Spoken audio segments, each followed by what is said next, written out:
That's all good. Chapter 2, I mean, I'm sure you know at this point, it's mainly at this point we've discussed that truth exists. Chapter 2 is all about can you know truth. I mean, what did y'all think? Did y'all like it? I know Tommy told me that you're enjoying it. How far in are you? How many chapters?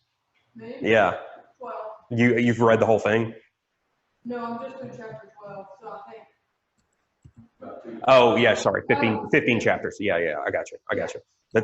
Wow, that's good. But you liking these first couple of chapters so far. So like understand that like with this stuff, the premise that we're based on, that we're going through this book on, I mean, what the case that he's making is based on saying, okay, we've got to assume that in this case we're talking to an atheist, that we're talking to an agnostic. So we may be coming in, especially on the new material that we're going to dive into today, we may be coming in on this asking, okay, Daniel, why?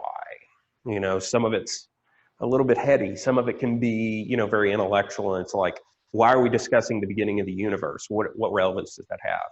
And, you know, I think with the critical part for this is, you know, I mentioned this last week a little bit, that apologetics has a number of different roles. First of all, you know, it's more than just how you can use it in talking to unbelievers. You know, even what we're talking about with the new material that we'll be talking about today may not seem relevant, but the case is that occasionally somebody might come to you and they might say, I don't believe God exists because I look out into the universe, or I look out into the night sky, or I look and I think about it and the universe has always existed. If the universe has always existed, then there's no need for a God. And so you may find people in these intellectual objections where they find some way to remove God by having this belief, or, you know, or just something along those lines. It could be science, it could be morality, it could be truth. You know, again, let's go back to some of the stuff we talked about last week. If there is no truth, or if truth is relative, and for you it's okay or for you it's not right for you to have sex outside of marriage, but for me, because truth is relative, I can do whatever I want. Okay, and I can make up my own rules, you know. But in that case, society devolves, because then for you it's not okay to murder, but for me it is. For you, it's not okay to have an abortion, but for me it is. You know, and then that kind of stuff happens. Okay, so that's why a lot of this stuff is so important. So let's. I sent out a workbook lesson to some of y'all. Y'all got that? Okay, cool. All right, so let's just go through that. And we're gonna take it top to bottom, left to right, and that's how it's gonna go. Okay, so memory verse for this lesson is: we are destroying speculations and every lofty thing raised up against the knowledge of God, and we are taking every thought captive to the obedience of Christ. I love that. You know, I think about that verse oftentimes, and we are taking every thought captive to the obedience of Christ. And I think about the fact that in order, and first to recognize that there are certain thoughts captive, there are certain thoughts that I need to take captive. First, there has to be this work of Christ being done within me, even if I don't know Jesus yet, and I'm meandering in that direction. First, God has to do a work in me, and then everything, you know, I start to notice things as the Holy Spirit starts to point out, man, you probably shouldn't be thinking that. You know, but also too, I remember Pastor James talking about it recently that, you know, your thoughts and your actions, your thoughts, you know, ultimately lead to your actions, and your actions ultimately leads to your character. Like the verse in Romans, you know, and so this is what it's talking about. Okay, so what is apologetics? Apologetics comes from the Greek word apologia. Or apologia, a legal term meaning defense. Apologists do not apologize for their faith; they defend the historic Christian faith by providing evidence for the truth of the Bible and the Christian worldview. Apologists also answer questions and objections to Christianity. So why are we doing apologetics? And I love this line: because reason demands it and the Bible commands it. For practical and biblical reasons, we think you should only believe what is true. Your beliefs or wrong beliefs can hurt you and others. Moreover, the Bible actually commands that we love God with our minds and have reasons for our beliefs. See 1 Peter 3:15, always be prepared to give a defense, always be prepared to give a defense for the hope that is in you, and do so with meekness and gentleness. That's my summarized version. But anyway, Matthew 22:37 and 2 Corinthians 10:5. We hope this study of the evidence for the truth of Christianity will give you an even greater desire to trust Christ, while it equips you to better represent him to a lost and dying world. In order to show that the Bible is true beyond any reasonable doubt, we must answer yes to the following 4 questions. Does truth exist? Does God exist? Are miracles possible? And is the New Testament true? Okay? All right. I'm not going to read through all this, but I am going to finish reading through this right here. Knowing the answers to these consequential questions sets a foundation for your entire life.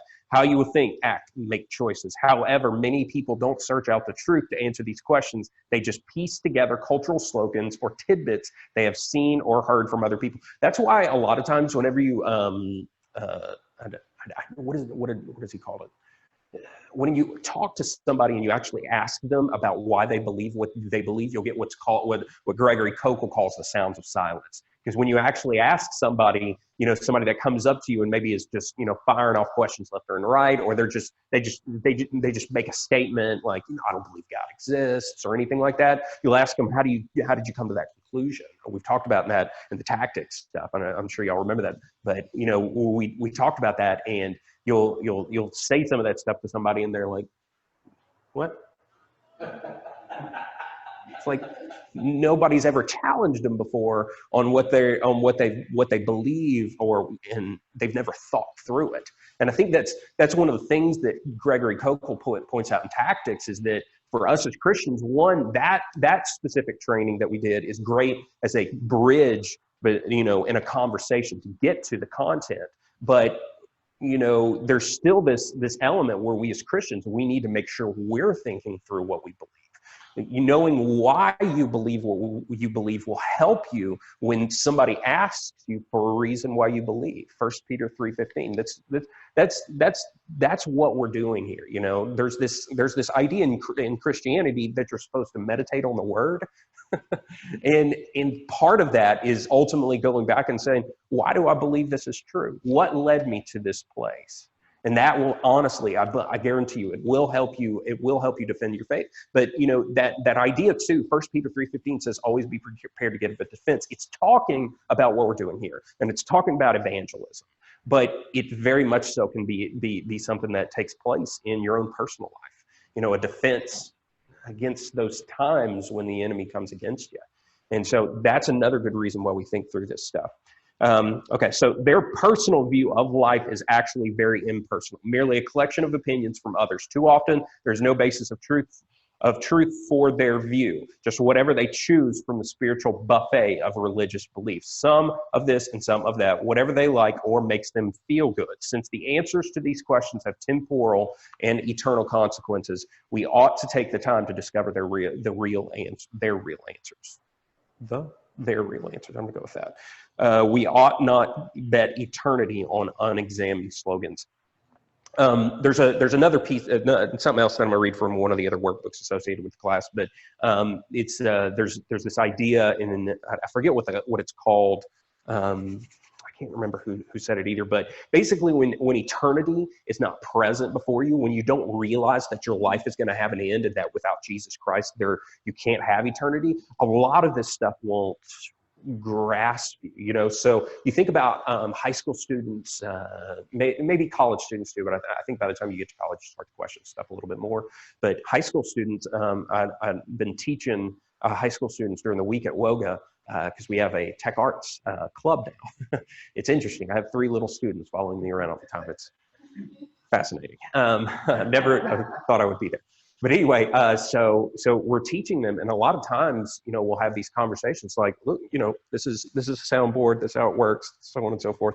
But we'll have those discussions of saying, this is why we do what we do. It's all for the glory of God. It's all this and all that, and it just looks like it's like skipping rocks across a pond. It just goes, ding, and just kind of takes off, and so maybe in one ear out the other is a better way of thinking about it. But I think about students in that case where they haven't necessarily considered that their life may potentially have an end. What happens after you go through that door? unless that threat is there. And I call it a threat because death, it can instill fear in us.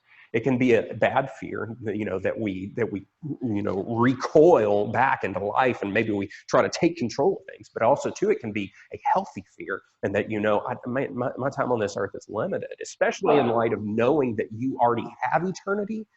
You can live this life for everything that God has for you.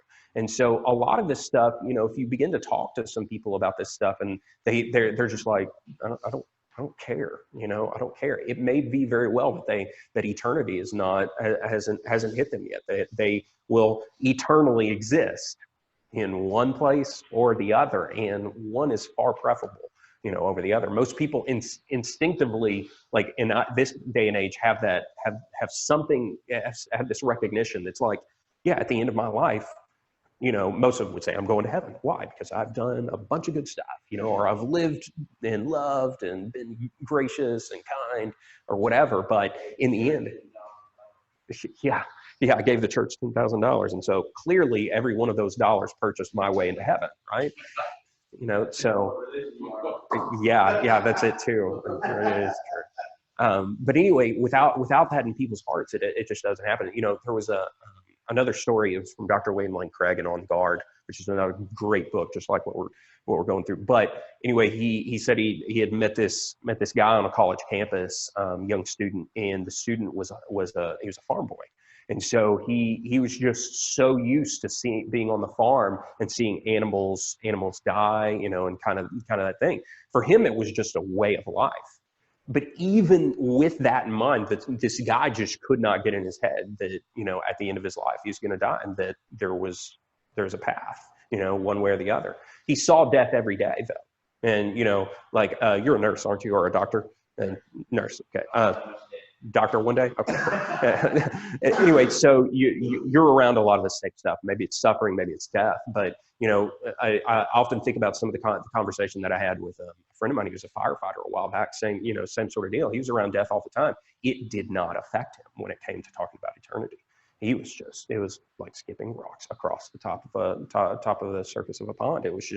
It just glancing blows when it came to it. And it really revealed itself, a lot of times in his life, whenever it came to just thinking about others and being more considerate and kind. And I'm not saying that that necessarily because you become a firefighter, because you could become a nurse, doctor, police officer, military guy, whatever.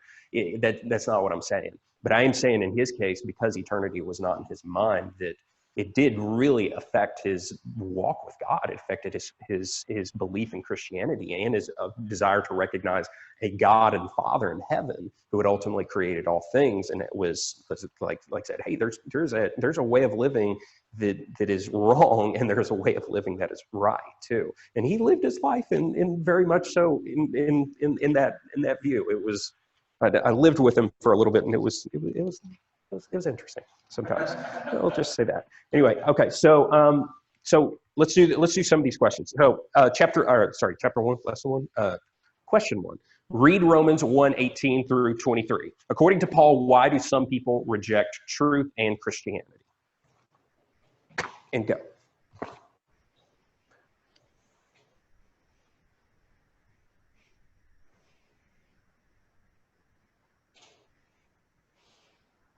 Do I need to read? Does somebody want to read that out loud for us?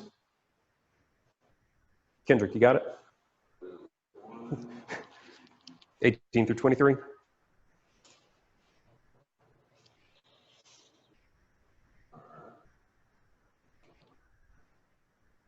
For the wrath of God is revealed from heaven against all ungodliness who hold the truth in unrighteousness, because that which may be known of God has showed it.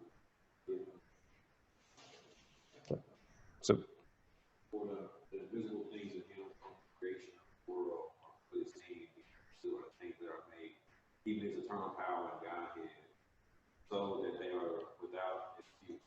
Because that when they look down and glorify Him as God, people will think, overcome vain in their imagination, foolish heart, professing themselves to be wise, but became fools, and changed the glory of the uncorruptible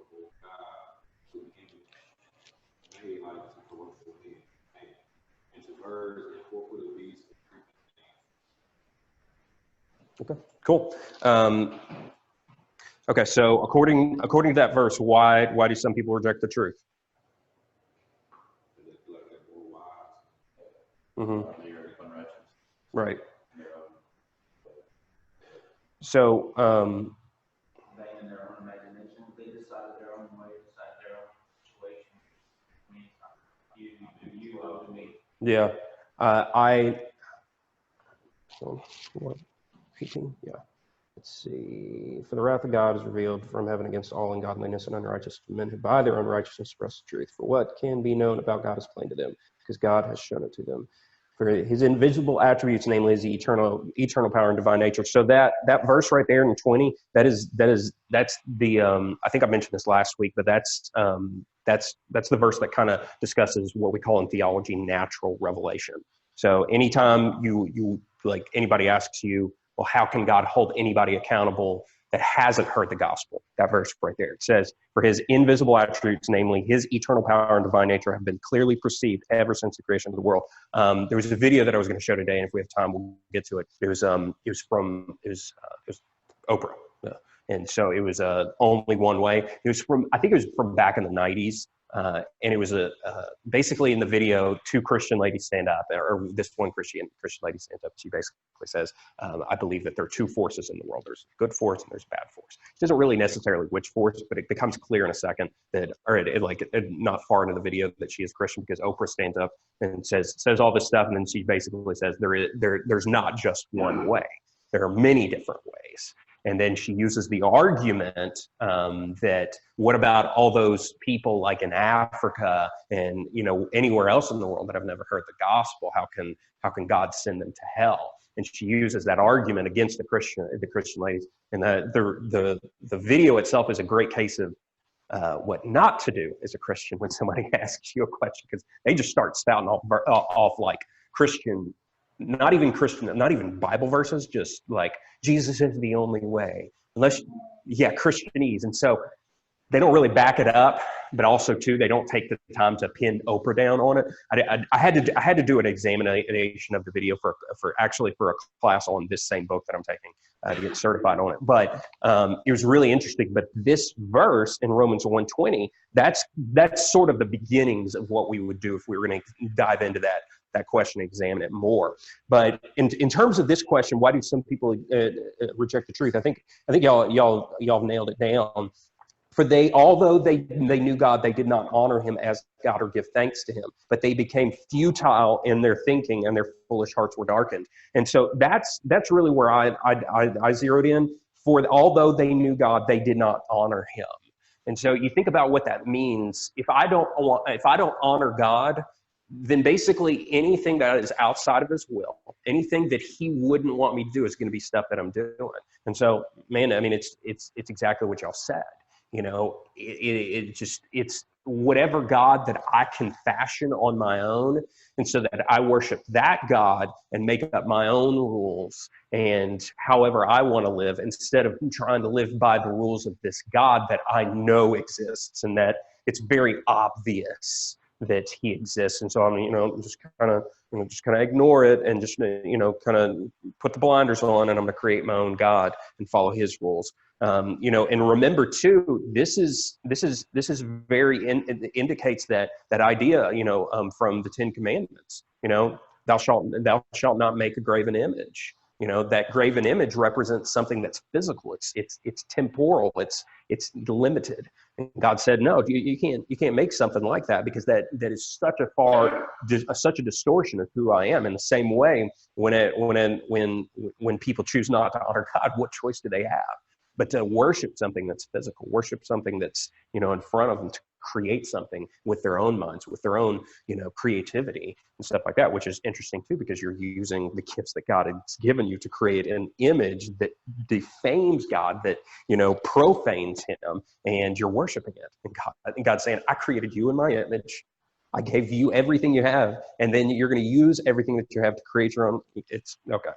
Anyway, we could get off into that, but it's just fascinating to me. Anyway, okay, so Why do people reject the truth? They give in to their sinful desires. They suppress the truth by their wickedness. They exchange the truth about God for a lie. They worship and serve things rather than the Creator. They did not think it worthwhile to retain the knowledge of God. Okay. 2, what would you say to someone who says they don't believe in the law of non-contradiction?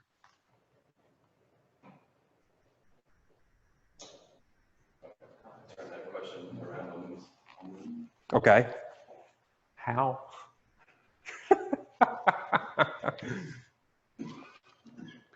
If somebody came to me and they said, I don't believe in the law of non-contradiction, I would say, so you do believe in the law of non-contradiction. Make sense? Okay, cool. Okay, so 3, what did the Muslim philosopher Avicenna say should be done to someone who denies the law of non-contradiction? What's the moral of his quote?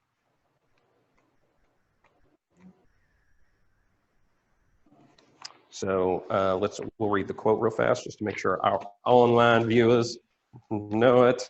Anyone who denies the law of non-contradiction should be beaten and burned until he admits that being beaten is not the same as not being beaten, and being burned is not the same as not being burned. That's Avicenna. He is not a Christian. He's a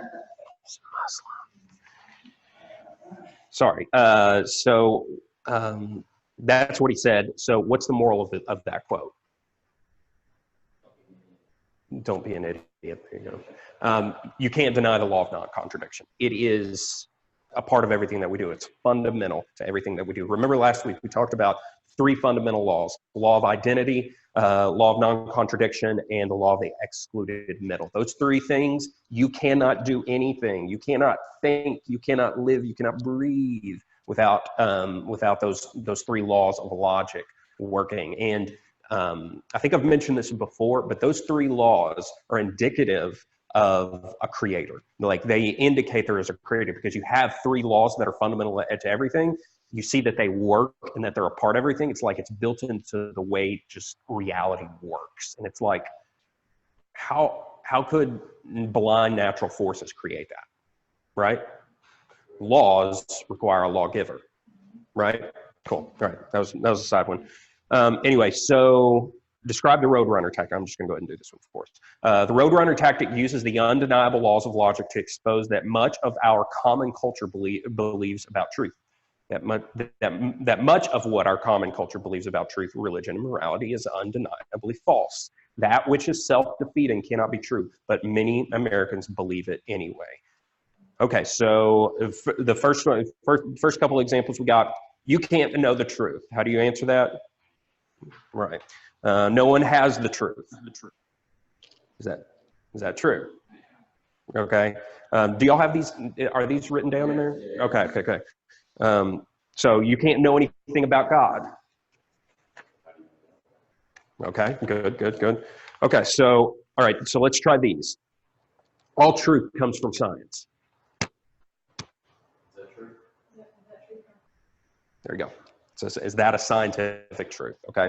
Because remember that science is based on observation. Science is not a fundamental core part of knowledge. We discussed this in tactics a little bit, but like science, like there's actually several different things that kind of people just assume, and would like whenever you have a conversation. So those fundamental laws of logic, but also like math too, is included in that as well. And so numbers and that sort of stuff, it's just kind of out there. It's not out there. God gave it to us. But what I'm saying is that those sorts of things, they have to precede science. Science is dependent upon math. It's dependent upon the fundamental laws of logic. It's dependent upon a couple other things too, but nonetheless, like if you sit there and you try to justify that science explains all things, you're doing so using these laws. You're doing so using the laws of logic and the law of non-contradiction. You should be more open-minded. My grandmother said one time, I was like, we've become so open-minded that our brains. Oh, really? Huh? Actually, that's right on point. Yeah, it is. Okay, so how would you respond if somebody said you should be more open-minded?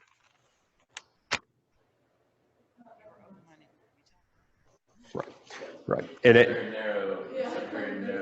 yeah. This one I had a lot of difficulty answering. I'll be completely honest. What I have written here, just in my workbook, is should I be open-minded about being open-minded? Is what Frank said. But I had difficulty understanding this just based on the concept of being open-minded, and I can't remember what I wrote down. Yeah. You would have to like what is that area that everybody needs to know your life? Right. And in the Being open-minded is open to Well, great feelings. yeah, well, I think it's like tolerable, like, versus They want you to acceptance, right, like, they want you to it can be tolerable, but you don't accept. And most of the people that speak about that are very intolerant Yeah, of anything other than their. yeah, change the verbiage. now we're getting into tolerance and intolerance. That's a whole other discussion. You get that from a lot of people, hey, you should be more open-minded when it comes to homosexuality. You get that. Okay, so let me read this. I got to read this to you. This is in the introduction. So in case you were trying to figure out where this was in the book, it's on page 32 of the book. But there's a big difference between being open-minded and empty-minded. In light of the evidence, we think agnosticism is a decision to be empty-minded. After all, isn't the reason we should be open-minded so that we could recognize truth when we see it? Yes. So what are we to do when there's enough evidence? What are we to do when there's enough evidence to point us to the truth? For example, what should we do when we see evidence beyond a reasonable doubt that George Washington was the first president of the United States? Should we remain open-minded as to who the first president was? No. That we should remain empty-minded. Some questions are closed. As we'll see, there's enough evidence regarding Christianity to draw a reasonably certain conclusion. And so, like, with this question, should we be open-minded? My thought was to myself was, should I be closed-minded to this statement? We should be open-minded. So should I be open-minded to being closed-minded about the statement? That was what I thought. I think that works. I haven't thought through it too much because I wrote it down last night and I was really tired. But anyway, we'll move on. You should doubt everything. There you go. You're just playing word games with me. This one can seem cruel. If somebody came up to me and said that, I'd like ask them several of these questions and then they were like, "You're just playing word games with me." Is this a word game? I feel like that's just like, how you doing? Yeah, no. But anyway, so I mean, the truth. Yeah, that's what I was thinking too. And the truth is, with some of this stuff, you get in the driver's seat, as Gregory Kokel calls it, and it can very much so seem kind of sometimes like you are playing games with people. But I think it's good, and sometimes with the stuff, if you ever find yourself using any of this, that you remember 1 Peter 3:15, always be prepared to give offense, with the hope that is in you, but do so with gentleness and meekness. And so if you see that somebody's starting to get a little bit irritated, maybe you should be like, "Look, I'm not trying to be mean, but I'm trying to point out that there's a flaw in your logic." Another thing about another reason why we go through some of this stuff, you may not always find that you get to use some of this as often as possible, but the more that you examine these statements, I guarantee you're going to be listening to a radio show, you're going to be like listening to news or something like that. Maybe you're like me and you like Steven Crowder, and you listen to all that stuff and some of the stuff that they set up, like the Democratic election thing or whatever, and people are saying stuff that's like, you just made a self-defeating statement. Congratulations. And it's so easy to point this stuff out when you start thinking through it. Somebody will say something and you're like, "That's stupid. That defeats itself." And it's interesting. So anyway, number 7, how would you answer someone who challenges you? Did I miss one? Yes. Okay. 6, why is it not a good argument to say you believe the Bible because of faith? And think about that. If somebody ever came up to you, or if you ever asked somebody, "Why do you believe the Bible is true?" and that person was like, "Oh, I have faith." You have faith, so you have faith that the Bible is true? Yeah, I have faith that the Bible is true. I have faith that God exists. Think about that idea, that faith. So why is it not a good argument to say you believe the Bible because of faith?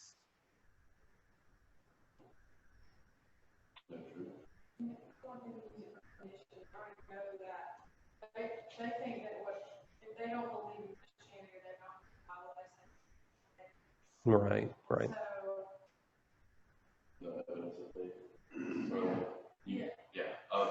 Right.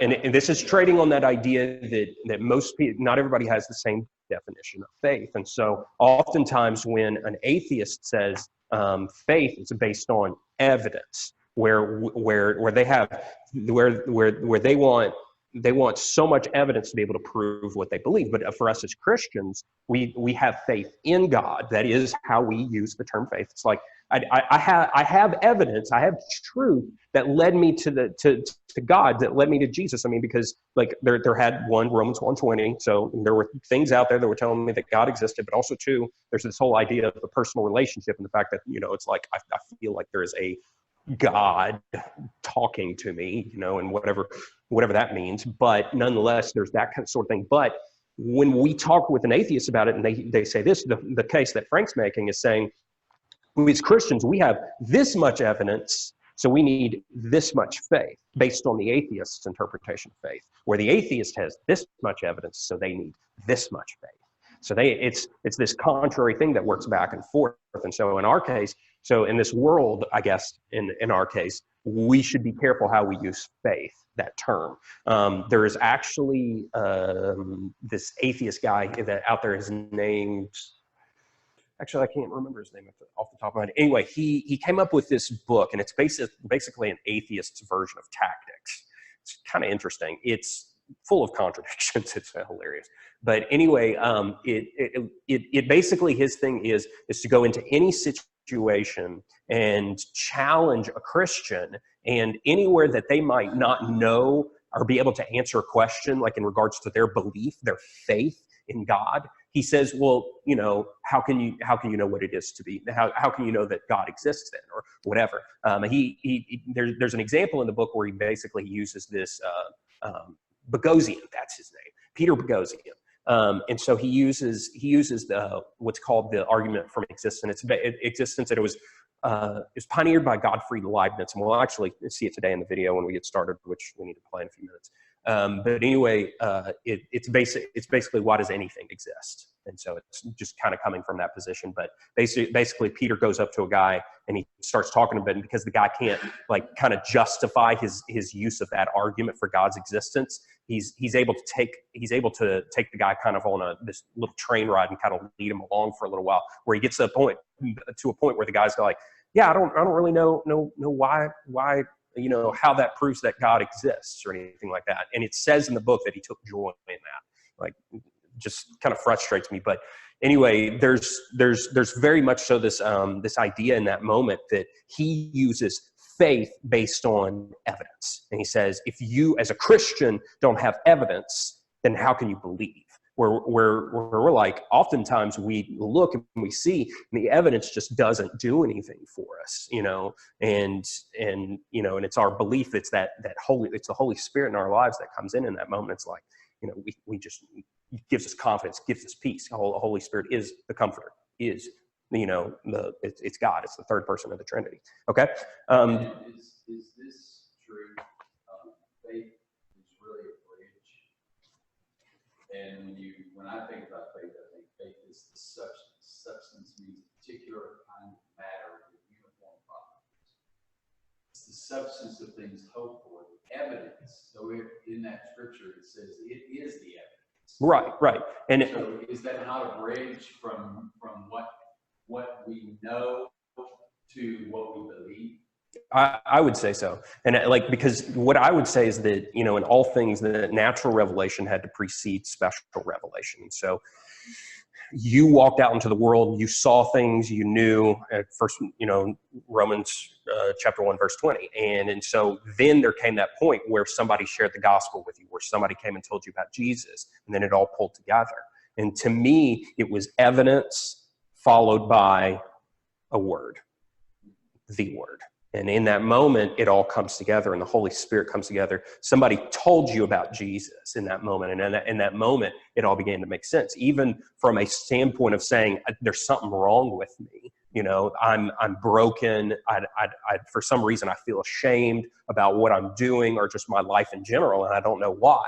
Evidence. And so to me, that is that, and in fact, that is that definition of faith. Faith can be broken down into three words real fast. Fiducia, a sensus, and notitia. the three terms that comprise it. And basically what it ultimately amounts to is just it's intellectual reasoning that leads you to a conclusion. And it says, I have good reason to believe this. We know, because of that term, faith, we know as Christian that there's something more that must take place. Even according to the scriptures, it's the substance of things unseen. That's why you can make a decision to follow Christ based on a little bit of evidence, even though you don't have answers to all the questions, because it allows you to what? Be sure beyond a reasonable doubt. And so you're like, I believe beyond a reasonable doubt that God exists. Holy Spirit begins to do a work in your life, and then you get to a place where you're just like, okay, I'm gonna follow God. And you're like, can you justify the existence of God from science, that there was a beginning to the universe? No, I can't. But I still can believe that God exists based on what I've seen and what I know so far. And I would say that the personal relationship that you have with God is the greatest evidence in your own life for that God exists. You know, even aside from, you know, just that intimate relationship, those emotions, everything that you get from it, that relationship, that personal relationship should be first and foremost. When somebody asks you why you believe, because I have a personal relationship with God. First thing out of your mouth. Then you follow with everything that we're talking about in this class. But that should be right off the top of your head. Cool. Okay.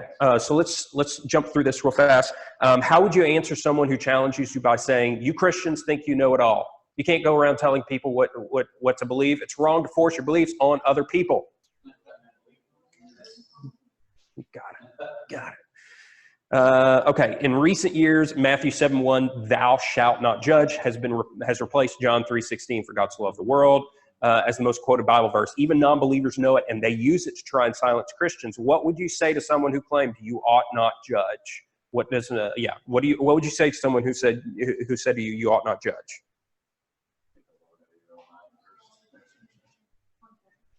Okay. Let's put it in context. That's what people like to do now. Mm-hmm. Well, it's just like you said in the beginning. It's a tidbit. It's a quirk. Okay. It's something. Oh, judge not. Right, especially here in the South, everybody's therefore you are to be judged. Well, thank you. That's good. That's good. And if you look at verse 12 of chapter 7, this is powerful. When you read this whole chapter. Right. So, whatever you wish that others would do to you, do also to them. This is the law and the prophets. You put it all in one verse. It's good. It's good. Yeah. So, yeah. Why do you say expect as in your brother's eye, but do not notice? And that's what they're doing when they're saying judge, not. So do we turn that around and then we say, are you judging? Yeah. Right. Right. And that's what I was saying. They don't want it to be personal. Right. That's verse 3 and verse 7 Matthew. Why do you see the speck that is in your brother's eye, but do not notice the log that is in your own eye? And verse 4 to 5, you're going to continue the whole. Well, that's part of what people used to say that you're not able to judge because you have a log in your own eye. Don't look at me and tell me what I'm doing wrong. But that's the truth is that we're actually living according to and doing our best ability, living according to the word of God. Then we are able to look at somebody that says, "Yeah, I believe in God," and say, "Well, then this is the word of God." And right. The word of God, you are judged. Yeah. So, well, I think that's what it's hard to like have that conversation be looked at as, oh, this person's not humble, like they're being critical or whatever, when it's the truth. Like I think the word with not like your own personality.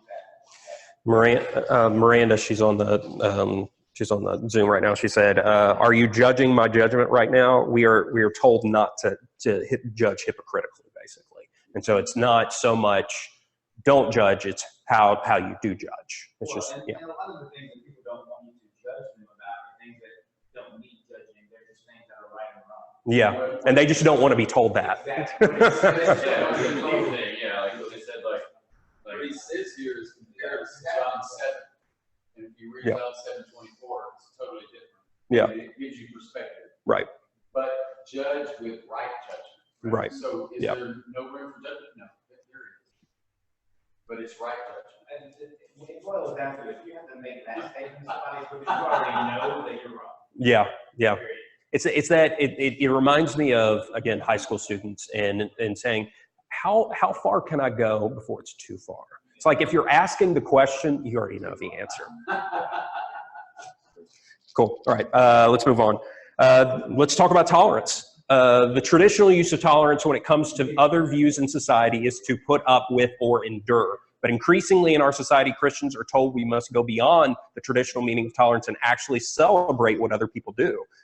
Can I celebrate, let's see, like the actions of the Nazis? Can I celebrate the actions of Muslims in the Middle East as they behead people? Is that where we're going with tolerance nowadays? Yeah. Anyway, so can you think of any time when you or someone you know were told you must deny your beliefs so that others aren't offended? Can you think of any time where others are told they must deny their beliefs so that Christians are not offended? I got a few stories on that one, but let's go ahead and answer the question. So first one, can you think of any time when you or someone you know were told you must deny your beliefs so that others aren't offended? Yes. There you go. Okay. Now, what about the other one? Can you think of any time where others are told they must deny their beliefs so that Christians are not offended? Yes. So, like, having worked in the church for most of my life at this point, it's amazing to me how often. Yes, like how often you have conversations with other Christians. Because I mean, let's be honest, this whole law of non-contradiction stuff that we're talking about. Yeah. Lights, it's too bright. It's too loud. Don't turn that sound system up anymore. It's too cold. Yeah. Yeah, there you go.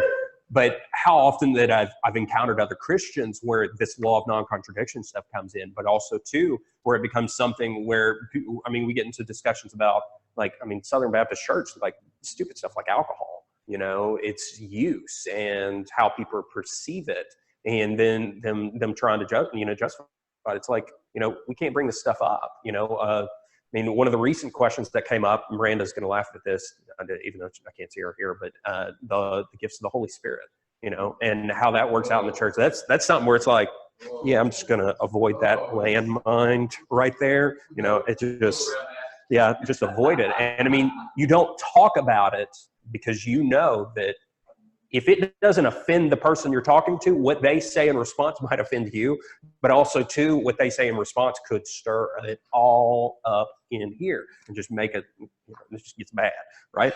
Okay. All right. Anyway, moving on. We are not going to talk about that today.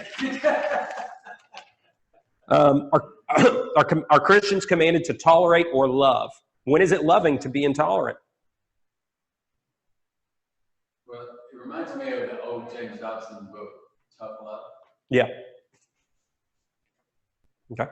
As a parent, you can't just say to a child, anything you want to do, baby, I'm tolerant of it. Yeah.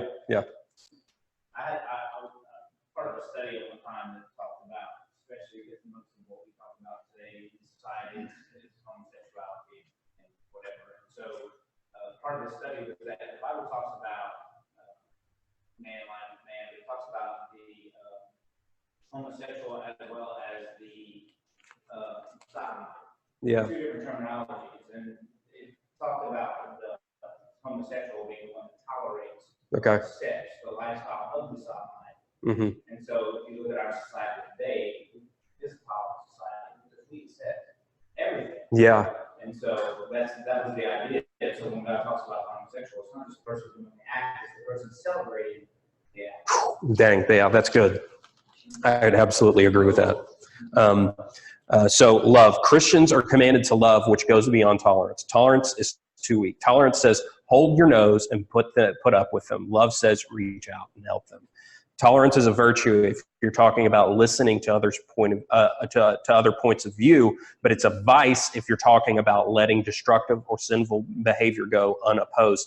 You know, like it's it comes up quite often again in the church that people will do stuff that frustrates the crap out of you. And it becomes something where you have a lot of times you just gotta kind of brush some stuff off. And so I remember that, like, I've never gone through AA, but part of their mantra is basically to have the wisdom to have the knowledge to say something, but have the wisdom when to say something and wisdom not to, in a certain situation. So I think in tolerance, there comes a situation where you're talking to somebody and they just ain't receiving it, and the most loving thing to do is for you to step away, go to your prayer closet, and have it out with Jesus, for that person, basically, and go to war. And so, I mean, sometimes that we have to recognize that there is no point where we take this book, and even though you're not receiving it, I'm just going to continue to beat you over the head with it until you do. I wonder how many mothers and fathers have found themselves in that situation recently in our culture with their kids going to college and just saying, no, Jesus said, and the kid's like, I'm not getting it. I actually have not a personal testimony, but a testimony from a conversation with an atheist that that was her situation. Is her parents were beating her over the head with the gospel, with scripture, and she was tired of hearing it. I mean, she had intellectual objections too, and they weren't answering them. Hello, here exactly why we're in this class, so that you can answer those objections. But nonetheless, I mean, that was an issue, and her parents needed to back off. And I mean, nowadays, again, testimony of somebody else, this girl is doing far better. Where once her kids, weren't allowed to attend church, now her kids are, even though she isn't. So she's making progression because the parents have backed off, and because she had a conversation with me. I'm just kidding. No.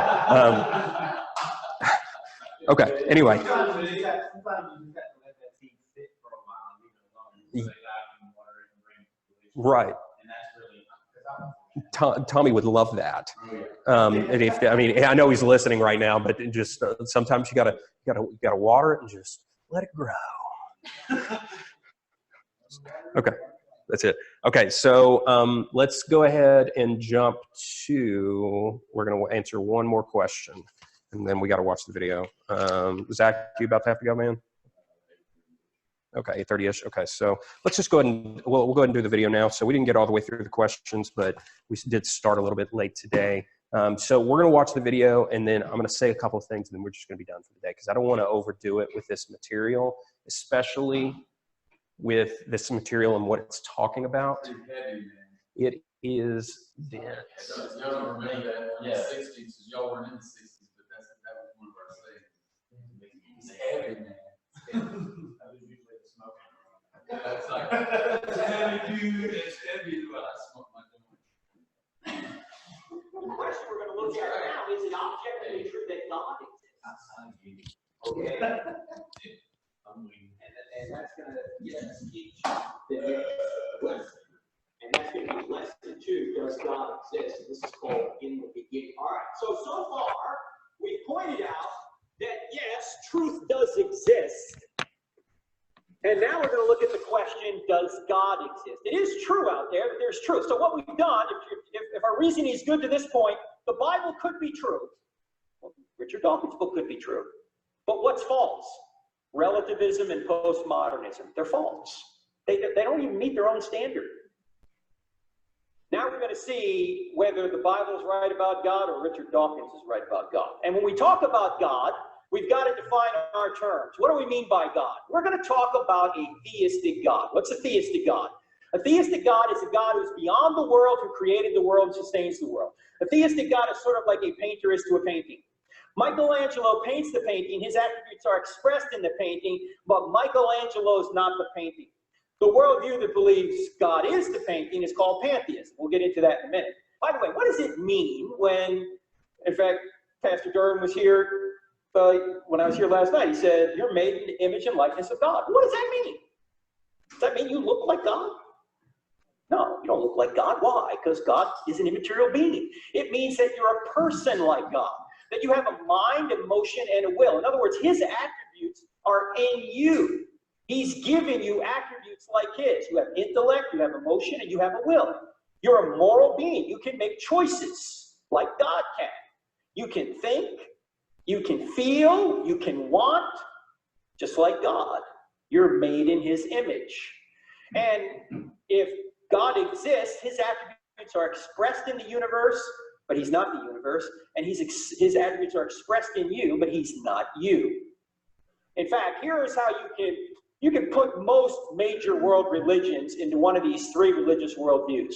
You see the hands under the world on the left? That's called theism. God made all. Judaism, Christianity, and Islam are theistic. In other words, there's a being distinct from the universe who created the universe and sustains it to this day. You see the next one with the hand in the world, that's called pantheism. God is all. God is you. God is the grass. God is the trees. God is all things. That's pantheism. You know pantheism. Use the Force, Luke. The whole Star Wars series is pantheistic. There's not a God distinct from the universe. God is the universe. And the last major religious worldview, you don't see a hand at all, you just see a world, is atheism. No God at all. Religious humanists would be considered atheists.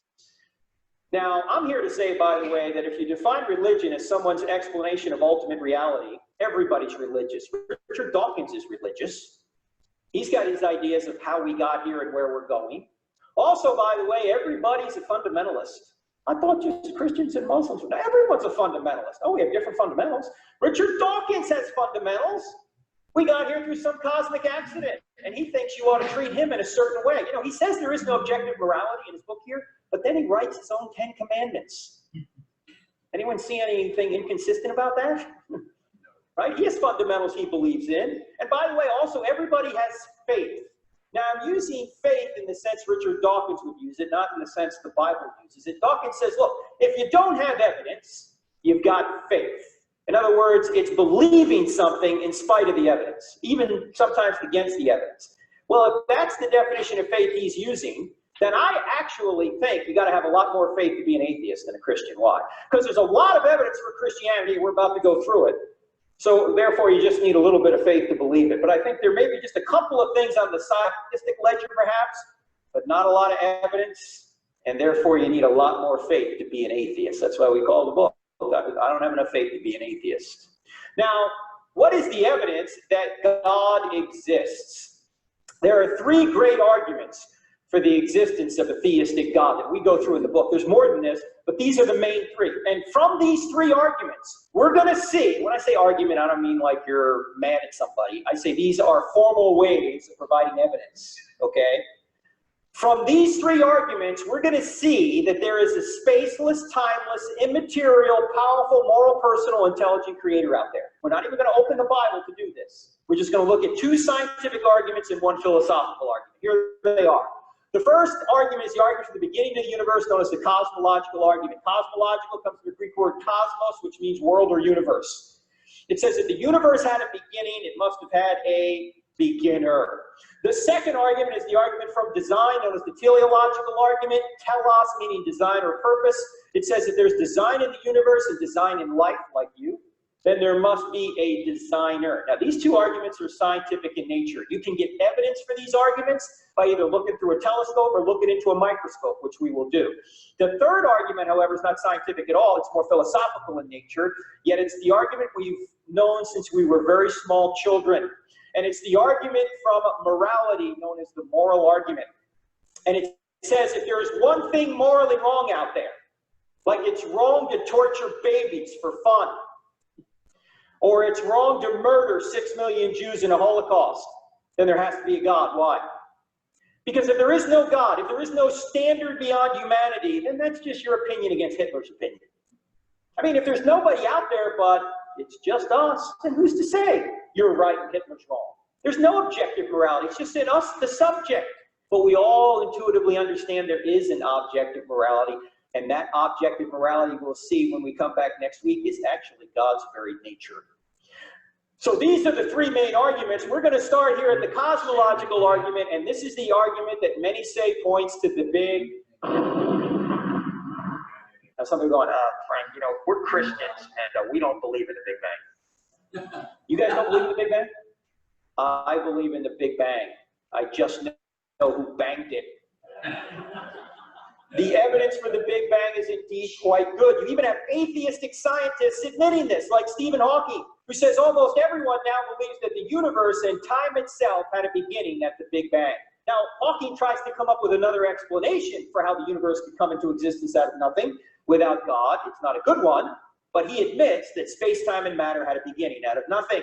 Another cosmologist, Alexander Vilenkin, put it this way: with the proof now in place, cosmologists can no longer hide behind the possibility of a past eternal universe. There is now no escape. They have to face the problem of a cosmic beginning. Now, a cosmologist is somebody who investigates the origin of the universe. Now, there's two interesting words in this quote. The first word is the word proof. Very unusual for scientists to use the word proof. Usually they say the evidence points to, the evidence suggests. When they say proof, they think the evidence is quite strong. The second interesting word is the word problem. Why is there a problem if there's a cosmic beginning? Because it gets too close to the G word. And we don't want to go there. In fact, Einstein himself, in order to avoid a beginning to the universe and therefore God, did what a third grader wouldn't do in math. He did something a third grader wouldn't do to avoid the implication that there was a beginning. We're going to see that here in just a minute, because Einstein's theory of general relativity is one of the lines of evidence that the universe had a beginning. Now, what is having these scientists and many others saying the universe had a beginning? What scientific evidence is out there? It's in an acronym in chapter 3 of I Don't Have Enough Faith to Be an Atheist, and the acronym is SURGE, S-U-R-G-E. Each one of these letters stands for a different line of scientific evidence that the universe had a beginning. I'm just going to list them now, and we're going to go through them very quickly, very briefly. All the details are in the book. The S stands for the second law of thermodynamics. The U stands for the fact that the universe is expanding. The R stands for the radiation afterglow. That's the remnant heat from the initial Big Bang explosion. The G stands for the great galaxy seeds. We'll discuss that when we get there. And E stands for Einstein's theory of general relativity. These 5 lines of scientific evidence are even having atheistic scientists going, yep, the universe had a beginning. Now, let's go through these very quickly. The S stands for the second law of thermodynamics, which says the universe is running down. It's running out of usable energy. As time goes on, the amount of energy in the universe is running down. You say, so what? How does this show the universe had a beginning? Well, let's look at the universe as if it were a dying flashlight. Suppose I were to take a flashlight right now and turn it on, put it on this table, we were to leave and come back tomorrow. What would be the strength of the beam coming out of the flashlight tomorrow? Less, or it might even be dead, right? Why? Because there's only so much juice in those batteries. So the longer the flashlight's on, the less power it's going to have, right? Well, suppose I turned the flashlight on an infinitely long time ago. Would there be any light coming out of it now? No, it'd be completely dead. Same thing's true about the universe. If the universe was infinitely old, that sun would have burned up a long time ago. But it's still burning. Therefore, the universe must have had a beginning. This is indisputable, really. By the way, it's also called the law of entropy, that things go to disorder rather than order. The law of entropy, or the second law of thermodynamics, is why you have to put gas in your car, because you run out of gas. It's why things wear out. It's why you've got to put tires on your car. It's why you have to paint the building and maintain your house, because things wear out. The second law of thermodynamics even affects us personally. It affects us when we get older. That's when we get dresser disease. That's when our chest falls into our drawers. Okay? In fact, Paul even talks about this in Romans chapter 8. He says the creation is in bondage to decay. That's the second law of thermodynamics. But then we learn in the last chapters of Revelation that a new heavens and new earth are created. And the second law of thermodynamics won't affect us anymore. In fact, you can look at it this way. Nature will take a building and turn it into a pile of bricks, but nature will never take a pile of bricks and turn it into a building. That's the second law of thermodynamics. So if we're running out of order, if we're running out of energy, somebody must have put energy in there to begin with. Somebody must have put order there to begin with. Now, the U in SURGE stands for the fact that the universe is expanding. Does anyone know who that guy is right there? That's Edwin Hubble. Yes, he has a telescope named after him. Now, somehow back in the 30s, they thought it was cool to have your picture taken with a pipe. I don't know why, but they did. Anyway, back in 1929, Hubble was looking through this telescope at the Mount Wilson Observatory in Pasadena, California. And he noticed that all the galaxies out there are moving away from us because they had a red shift in the light. If the light was blue, it would have indicated the galaxies were moving in on us, but they're all moving away. So Hubble to do something. He said, look, if all the galaxies are doing this, then yesterday they were here, and the day before that they were here, and the day before that they were here. You go all the way back to the beginning, the entire space-time continuum collapses back, not to the point of a basketball or even the pinhead, but all space, matter, and time collapsed back to nothing. So once there was nothing, and then the entire space-time continuum leapt into existence. So if time were reversed, the universe would collapse back to nothing. And you can see this now. You can see the expanding universe right now. This is empirical data that you can look at. Now, good scientific theories often predict future discoveries, and scientists thought, look, if the universe did explode into being, there should be some remnant heat left over from the initial explosion. In fact, they predicted this in 1948, which is when Sir Fred Hoyle, an atheist, said, what are you going to call this thing, the Big Bang? In a derisive way. Well, that derisive name actually stuck, and people started saying, yeah, it's the Big Bang Theory. But nobody bothered to look for this remnant heat until two scientists working at Bell Labs in Homedale, New Jersey, discovered it by accident. Leads us to the R, the radiation afterglow. That's Arno Penzias right there and Robert Wilson. They discovered literally the remnant heat from the initial Big Bang explosion. It's just a couple of degrees above absolute zero, but they found it. In fact, one agnostic astronomer put it this way. He said, those who still believe in the steady state theory, that's the theory that the universe was static and eternal, can no longer believe that. This has put the nail in the coffin of the last doubting Thomas that the universe had a beginning. This is literally the smoking gun to the Big Bang. It's still out there. The heat is still out there. Now, what is radiation afterglow? Another way of looking at it. Have you ever watching TV at night with the lights out? You know, one of those old TVs, the tube TVs? What do you see when you turn the TV off? You see a glow that's coming off the TV. That's remnant heat. That's radiation afterglow. Well, there's still a glow coming off the universe, and these gentlemen discovered it, and they won Nobel Prizes for it in 1978. Now, as I mentioned, good scientific theories normally predict future discoveries. Well, scientists thought there should be very fine temperature variations in that radiation afterglow that allowed the galaxies to form in the early universe. They needed these temperature variations so matter could gravitate and form galaxies. But they had no way to figure out if those temperature variations were there from Earth. They were going to have to put a satellite up in order to measure these variations. And so that leads us to G, the great galaxy seeds. They designed a satellite that they were going to put up to measure these temperature variations. And they were going to put it up on the space shuttle in the 1980s. Unfortunately, the Space Shuttle Challenger exploded off the launching pad, and they had no way to get the space or the satellite up. So they redesigned the entire satellite. They made it half its original size and put it up on a French Titan rocket in 1989. For 3 years, it circled the Earth taking measurements. That's how long it took them to gather the data. Then finally, in 1992, they announced their results. And the satellite was called COBE, for Cosmic Background Explorer.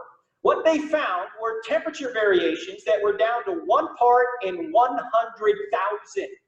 The leader of the expedition, this man, George Smoot, who wrote a book on it called Wrinkles in Time, said, we found the machining marks of the Creator. He said, if you're religious, it's like looking at God. That was the headline in a Time magazine edition, May 1992. If you're religious, it's like looking at God. What did they discover? They discovered such fine temperature variations that allowed the galaxies to form that if those temperature variations weren't there or any different, we wouldn't even be here. In other words, the Big Bang was not a chaotic explosion. The Big Bang was literally the creation event. It wasn't the explosion of an eternal pellet. It was literally the creation of space, time, and matter. And then the explosion was shepherded through stages and is currently being shepherded right now. In other words, somebody's holding the universe together right now. Now, what does this say about Darwinism? Nothing. But I always hear atheists saying this, look, if evolution is true, if macroevolution is true, you don't need God. That's nonsense. Why? Even if macroevolution were true, You need a creator and a designer long before you ever get to life. You need a universe first, right? And a designed universe. So you need a creator and a designer from the split second the Big Bang began. Even if later evolution were to prove true, which it isn't, we'll get into it next week, you still need a creator and designer from the very beginning. So this pointed out beyond any reasonable doubt that the cause was also an intelligent cause to the universe. Now the E leads us to Einstein. Einstein's theory of general relativity. And Einstein knew as early as 1916 that his theory of general relativity showed beyond any reasonable doubt that space, time, and matter had a beginning out of nothing. That space, time, and matter were co-relative. That they came into existence together. Once there was no space, once there was no matter, once there was no time, and then it all leapt into existence out of absolutely nothing. But you know what? Einstein figured it out on paper. He didn't like it. In fact, he called the results irritating. So you know what the great Einstein did to avoid an expanding universe, which his calculations were telling him? He wanted a static eternal universe. The great Einstein put a fudge factor into his equations called the cosmological constant. And that fudge factor kept the universe static and eternal. It was a counterforce to gravity. He didn't want this, he wanted this. Now, in order to do this, the great Einstein divided by 0. Now, what are you told in 3rd grade? Never divide by 0. You can go straight to hell for that. Well, there were some mathematicians in the 1920s who were looking at Einstein's equations going, Al, you can't divide by 0. Your first equations were correct. Then in 1929, Edwin Hubble is looking through his telescope. He sees the expanding universe. And he says, this is exactly what Einstein's general relativity equations predicted, his original one. So he called Einstein. He said, Al, or Dr. Einstein. He said, Dr. Einstein, when I am viewing through my telescope, you predicted in 1916. Why don't you come out to Mount Wilson here in California and you can see the redshift for yourself. You can see what you predicted back in 1916. So in 1931, Einstein went out to Mount Wilson and looked through Hubble's telescope. In fact, who's that right behind him? That's Hubble. You see the pipe? After Einstein saw the expanding universe, he said, I now see the necessity for a beginning. He said, all I'm interested now is to find the mind of God. The rest are details. Now, Einstein was not a Christian. He denied being an atheist. He also denied being a pantheist. So nobody really knows what Einstein personally believed. But his theory of general relativity has been proven accurate to more than 5 decimal points. I mean, you can almost every month see an article that confirms general relativity. If general relativity is true, space, time, and matter had a beginning out of nothing. In fact, it's so sure that if Einstein were here today and you would say, Al, I don't think the universe had a beginning, you know what he'd probably do? He'd probably do this. Because it did. Now, all this evidence led this man, Robert Jastrow, an agnostic astronomer, to write a book in 1978 called God and the Astronomers. Now, Jastrow, on page 1 of the book, said, I'm an agnostic on religious matters. In other words, I don't know whether God exists or not. And Jastrow, by the way, sat in the same chair Edwin Hubble sat in until Jastrow died just about 5 years ago. He was at the Mount Wilson Observatory as the main individual at that observatory, the main scientist. Anyway, he said, I don't know whether God exists or not, but then after going through some of this surge evidence that had been discovered at that point, here's what Jastrow says on page 14. He says, the astronomical evidence leads to a biblical view of the origin of the world. The essential element in the astronomical and biblical accounts of Genesis is the same. Then he went on in an interview to say this. Oh, by the way, that's an actual picture from the Hubble Space Telescope. That's Saturn in infrared. That's not a painting. Here's what Jastrow said in an interview. He said, astronomers now found that they have painted themselves into a corner because they have proven by their own methods that the world began abruptly in an act of creation to which you can trace the seeds of every star, every planet, every living thing in this cosmos and on the earth. And they have found that all this has happened as a product of forces they cannot hope to discover. That there are what I or anyone would call supernatural forces at work is now, I think, a scientifically proven fact. Wait. Why would an agnostic say that it's scientifically proven that supernatural forces are at work? Why couldn't nature create the universe? Because there was no nature. Nature itself was created. Nature was the effect. It can't be the cause. Now, it wasn't just Jastrow who said these things. All of these gentlemen are Nobel Prize winners in physics. We've already seen them. They helped discover the surge evidence. Arno Penzias. The best data we have concerning the Big Bang are exactly what it would have predicted, had nothing to go on but the 5 books of Moses, the Psalms, and the Bible as a whole. His colleague, Robert Wilson, who believed in the steady state theory, that the universe was static and eternal, until he helped discover the radiation afterglow, put it this way. He said, certainly there was something that set it all off. I can't think of a better theory of the origin of the universe to match Genesis. George Smoot, the guy who said if you're religious, it's like looking at God. He helped discover the great galaxy seeds, and for many years he taught at UCal Berkeley. Put it this way. He said there is no doubt that a parallel exists between the Big Bang as an event and the Christian notion of creation from nothing. Now, there's one other line of evidence that I haven't discussed yet, that the universe had a beginning. We've just been going through this scientific evidence. Let me give you a philosophical line of evidence that the universe had a beginning. Sometimes some people call this the Kalam cosmological argument. And it shows that time had a beginning. Look at this timeline right here. Let's say here is the present, right? We don't know what's going to happen here in the future, but here's today. Yesterday was right there. The day before that was right there. Last week was there. We don't know how far back this goes, but if the past were infinite, today never could have arrived. Why? You can't traverse an infinite number of days, because there would always have to be another day you'd have to live before you got to this day, right? I mean, if there's an infinite number of days before today, then you'll never get to this day. I know this certainly can give you intellectual constipation, but the point here is there has to be a beginning to time. In fact, the Bible even points this out in several places. We speak of God's secret wisdom, a wisdom that's been hidden, and that God destined for our glory before time began. This grace was given us in Christ Jesus before the beginning of time, the hope of eternal life which God promised before the beginning of time. In Jude it says, before all time. Even the Bible knew that there was a beginning to time. Now, if the universe had a beginning, then it must have had a beginner. The evidence leaves us with one of the following two options. Either no one created something out of nothing, which is the atheistic view, or someone created something out of nothing, which is the theistic view. Now, here's my one question. Which view is more reasonable? That no one created something out of nothing, or that someone created something out of nothing? Someone, of course. I was at Texas A&M last year, and an atheist during the Q&A raised his hand. He said, oh, no, Frank, I think number one is more reasonable. I said, number one, more reasonable? Hold on. Let's look at number two for a second. Number two says someone created something out of nothing. Now, that is a miracle. But at least you have a miracle worker. You've got someone, right? Number one is a miracle with no miracle worker. That's absurd. I said, if you want to say that the entire universe can pop into existence without a cause, then you might as well give up on all science. Why?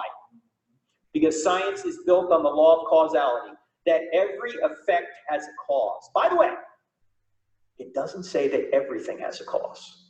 There has to be an uncaused first cause that got everything going, right? Even Aristotle knew this, the unmoved mover. Not everything has a cause, but everything that has a beginning has a cause. If the universe had a beginning, then the universe had a cause. You know, I said to the audience that night, I said, look, I said, to show you how seriously everybody in this room takes the law of causality, there is nobody in here right now that as you sit here, you are currently worried that a hippopotamus has appeared out of nothing by nothing in your dorm room and is currently defecating on the carpet. You don't worry about that, do you? Why? Because you don't think things are going to pop into existence out of nothing by nothing. As we sit here, we're not concerned that a raging Bengal tiger is going to appear right here and start devouring people. And by the way, if things can pop into existence out of nothing, why doesn't everything pop into existence out of nothing? Why don't MacBook computers pop into existence out of nothing? Could have saved me $3 grand. They don't. There's got to be a cause behind it. In fact, here's a good question to ask an atheist. If there is no God, why is there something rather than nothing at all? Or you can put it this way. If there is no God, why does anything exist? Well, the atheist says, well, the universe has always existed, therefore it doesn't need a cause. What do you say? Surge. Second law, universe expanding, radiation afterglow, great galaxy seeds, Einstein. And throw in the Kalam argument, your move. The universe had a beginning, so it must be something outside the universe that caused it. By the way, if space, time, and matter had a beginning, then the cause must be outside of space, time, and matter, right? It must transcend space, time, and matter. In other words, it must be spaceless, timeless, and immaterial if it created space, matter, and time. By the way, if you're timeless, do you have a beginning? No. God is outside of time. He doesn't have a beginning. So the old question, who made God? Nobody. God is the uncaused first cause. He's timeless. He's outside of time. He is the unmoved mover, the uncreated creator. He is the one that got it all started and is holding it together right now. Now, I was at the University of Michigan last year, and one atheist during the Q&A stood up and said, Frank, this is a God of the gaps argument. What is the God of the gaps argument? A God of the gaps argument is when you don't have a natural explanation for something, you put God in the gap in your knowledge, and then later on you discover it really was a natural cause, and you look bad, right, for putting God in the gap. I said to him, I said, John, this is not a God of the gaps argument. He said it is. In fact, if you give science more time, we're going to find a cause, a natural cause. I said, John, first of all, that's a faith position, right? Got a lot of faith. But secondly, you will never find a natural cause for all of nature. Well, all of nature had a beginning. It must be something outside of nature that caused it. By the way, when we say supernature, what does that mean? Something beyond nature. When we say Superman, what does Superman mean? It means someone beyond the man. Supernature means somebody beyond nature. If all of nature had a cause, the cause must be beyond nature, must be supernature. So I said, John, you're never going to find a natural cause for all of nature. And to say that just give science more time, you'll find it, that would be like me saying, look, if you give me more time, one day I'll figure out that I gave birth to my own mother. No, you won't find it. It's in a different category. If all nature had a beginning, the cause must be outside of nature. Now, this led this man, again, the agnostic astronomer Robert Jastrow, to end his book, God and the Astronomers, this way. And this is worth the price of the book right here, okay? Jastrow goes through all this evidence. Remember, he's an agnostic. He doesn't know whether God exists or not. He's not some Christian Bible thumper. He's simply just saying this is where the evidence leads. Here's how he ends the book. He says, for the scientist who has lived by his faith in the power of reason, the story ends like a bad dream. He has scaled the mountains of ignorance. He's about to conquer the highest peak. As he pulls himself over the final rock, he's greeted by a band of theologians who've been sitting there for centuries. No doubt reading Genesis 1:1, in the beginning, God created the heavens and the earth. Now, by the way, can anybody give me any good reason why we ought not be teaching this surge evidence in our public school system? Did I say anything about the reason we believe this is because the Bible says so? No, I'm simply saying it's congruent with the Bible. There was a beginning. I'm not saying that we're getting our evidence from the Bible here. Why not just provide the evidence and let the kids make up their own mind? Look, if you can't teach creation, then you can't teach Aristotle. Even though he believed the universe was eternal, he believed in an unmoved mover. In fact, you couldn't even teach the Declaration of Independence. What's the Declaration of Independence say? We hold these truths to be self-evident that all men were created equal and endowed by their Creator with certain unalienable rights, among them life, liberty, and pursuit of happiness. Oh, by the way, who wrote that? This is known as history. Thomas Jefferson, the man who said taxation without representation is tyranny. What do you think Thomas Jefferson would do if he were to come back to America today?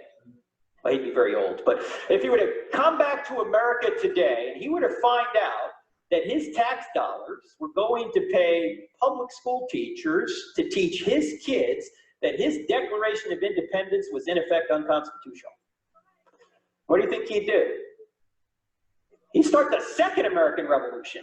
We failed in the first one. What's this about? We're not teaching religion, we're just teaching the evidence. If it has a religious implication, well, so be it. You can't force kids to worship anybody. In fact, you can't force anybody to worship. All you can provide is belief that. You can't force belief in. You can't force people to believe anything. You just provide them the evidence, let them make up their own minds. Now, the next argument is the teleological argument.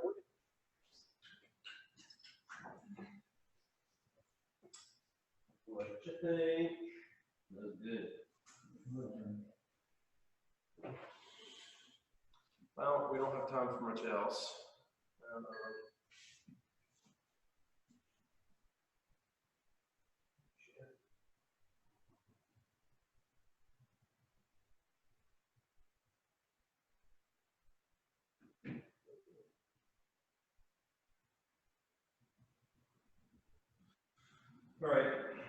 Well, I think that's all we got for today. We don't need to do anything else? Cool. All right. I'm going to pray for us real fast. I'm going to pray for you online people too, and then we're going to be done. Father, thank you so much for this day. Thank you for your love for us and everything that you've done. Lord Jesus, I just pray, Father, that you would take this information, Father, and that you would just really draw it together for us. Holy Spirit, I pray that you would just pull these things together, that we might be that we just might find more of you, that we might love you more, that we might engage more in life and just seeing how you've revealed yourself in all of creation, but also too that we might be better equipped to go out and proclaim the gospel to all the nations, to everyone just throughout the earth, Father. In Jesus' name I pray, amen. Cool. Yep.